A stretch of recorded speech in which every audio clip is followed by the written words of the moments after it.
Okay, so you want to upgrade the camera, do you? That's cool, man. Most people start with lenses, and there's a lot to think about. So where do you start with lenses? What does millimeters, 70 millimeters mean? What does a prime mean? What's a zoom lens? All this kind of nonsense. So today I'm going to demystify for you what lenses are and what might be suitable for you and your photography or your videography. So let's go.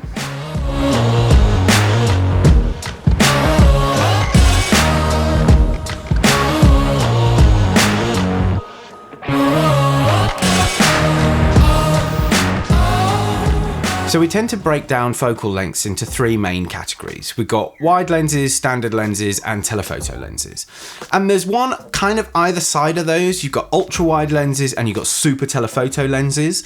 But either side gets like big money. So we're going to focus on the middle three. That's wide, standard, and telephoto for this video. And then, you know, if you want to look into ultra wide or super telephoto, that's cool.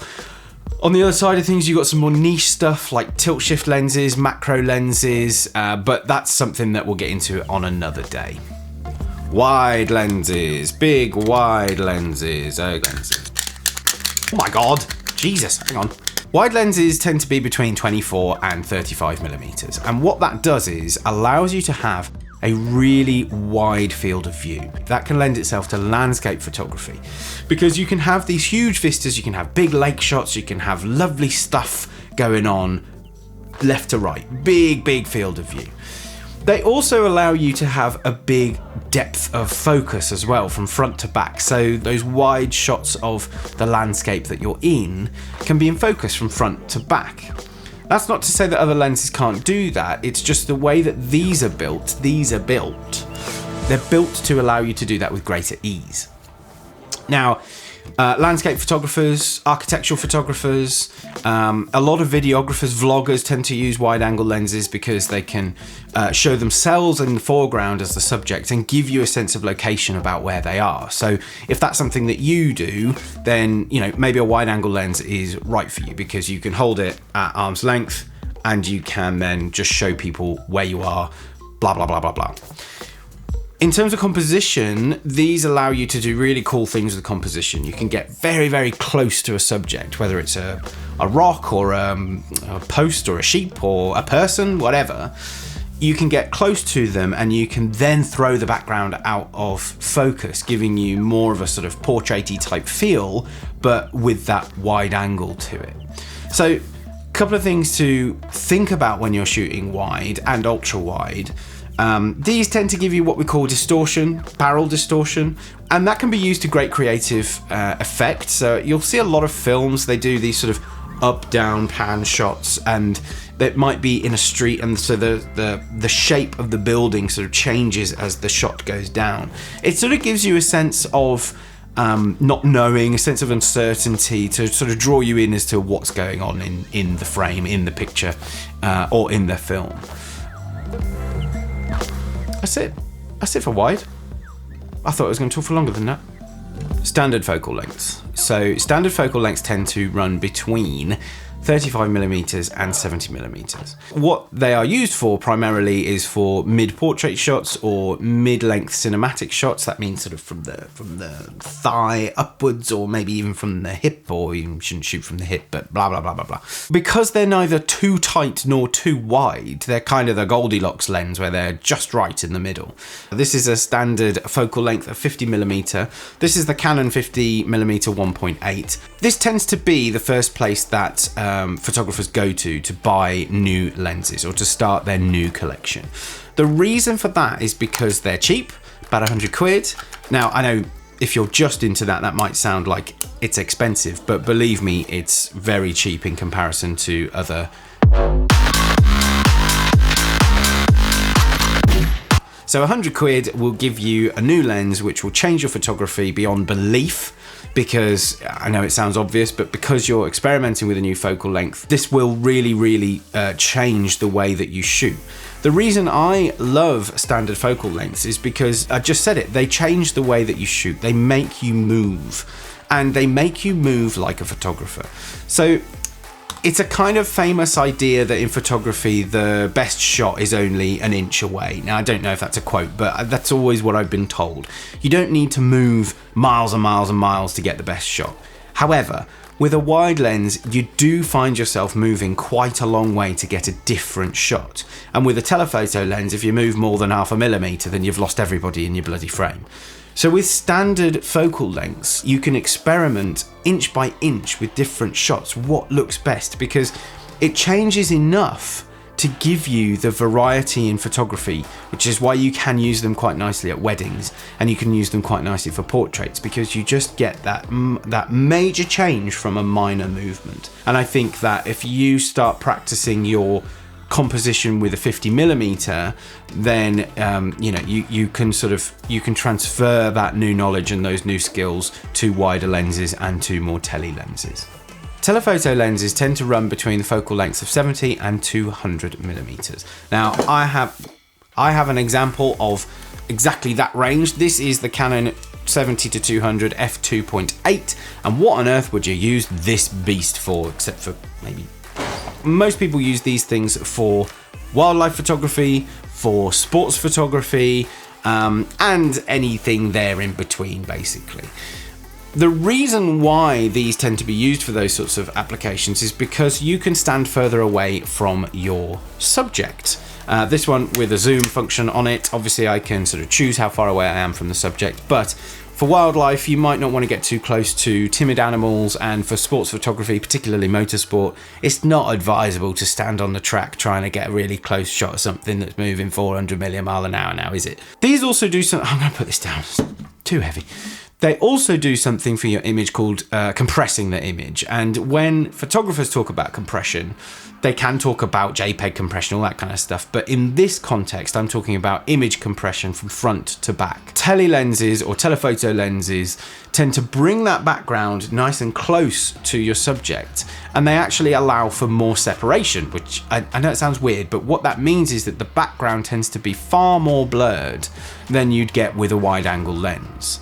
And that isolates your image against their background. Can you use them for anything else? Sure, you can use these things for whatever you want. If it works, it works. But I've seen people using a 70 to 200 for landscape photography, and some of the images you can get, man, are absolutely beautiful. They're slightly removed from a standard landscape shot because you've got this compression in the image and it looks slightly different. So don't be afraid to try all of these lenses in different contexts to what most people say they can be used for. They can be used for anything. Really, you are the key for the usage of all of these lenses. Yeah, so now you're getting into the big bucks, but let's face it, anything with ultra or super in the name of it is gonna be like cash money, right? So let's look at ultra wide lenses. Ultra wide lenses tend to be 24 millimeters and below. I've not come across anything less than 8 millimeters, but somebody may have done. If you have, just let me know in the comments or tell other people, because that'd be pretty cool.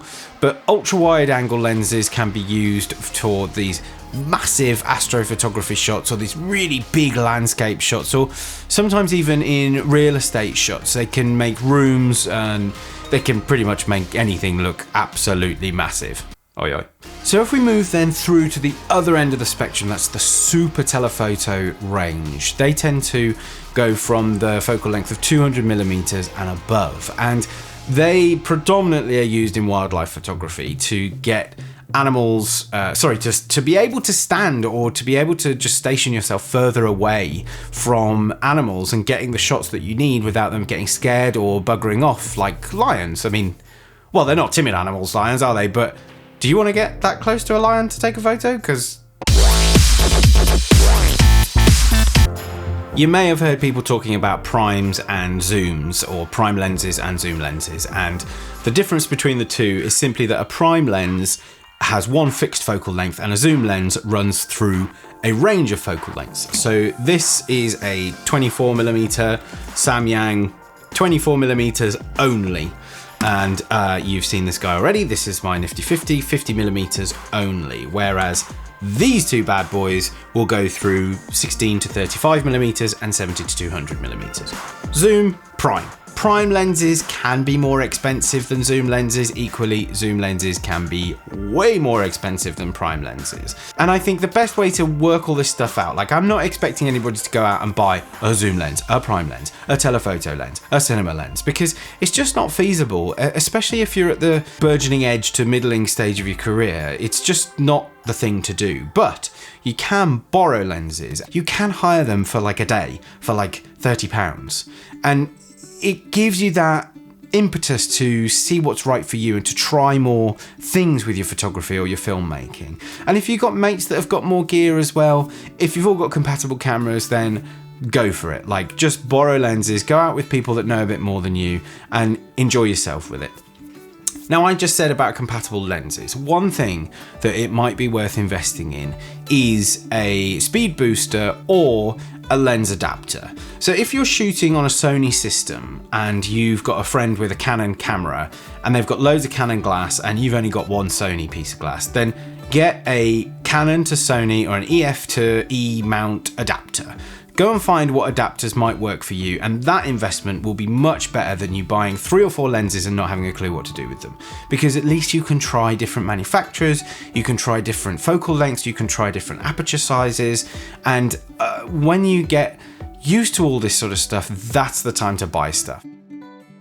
You've got other variables in this as well. So your manufacturer can be a big variable. Notable manufacturers of lenses to look out for are people like Tamron or Samyang and Sigma. We've also got to talk about sensor size. I'm not going to go into major detail today, but just know that a full frame sensor is bigger than an APS-C size sensor, which is also bigger than a micro four thirds size sensor. This 50mm is made for a full frame camera. The lens that I'm shooting on now, the 18 to 35mm stock or kit lens that I got with my 500D like a million years ago, that 18 to 55mm specifically refers to the focal length you'll get with an APS-C sized camera.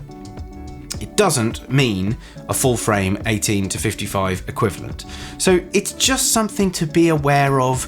If you have an APS-C sized camera, this 50mm is probably going to render something more close to 70 or 85mm. So we'll talk about sensor sizes in more depth on another video, because they're important to understand and get your head around later on as you go through your career. Your lens choice is your lens choice, and whatever variables come your way, I'm sure you'll make the good choice in the end, but always remember that you can borrow shit. Right, got there in the end, didn't we? So which lens do you think you're going to buy first? In my opinion, I think everyone needs one of these. This is the Canon 50mm 1.8, and I'm sure you will find an equivalent for whatever system you're on. They're cheap, they're sharp, and they've got that huge aperture for amazing bokeh. Just go for it. They're not very expensive, and they will change your photography immediately, and therefore they will probably change your life. All of these things are just tools. The ultra wide angles, standards, telephotos and super telephotos, macros, bloody tilt shift lenses, fisheye lenses, dual diopters. They're all tools for you to exploit in the way that you want to create interesting new pieces of art. But you have to know the rules before you can break them. Thanks so much for coming to watch today. If you want any more development skills or tutorials like this, please let yourself be known in the comments below. If you want to join the band by subscribing to this channel, then please do that as well. That would be awesome. I'm so happy that you made it along today to watch something. If you learned something, I'm even happier, which just leaves me to say I will see you in the next one.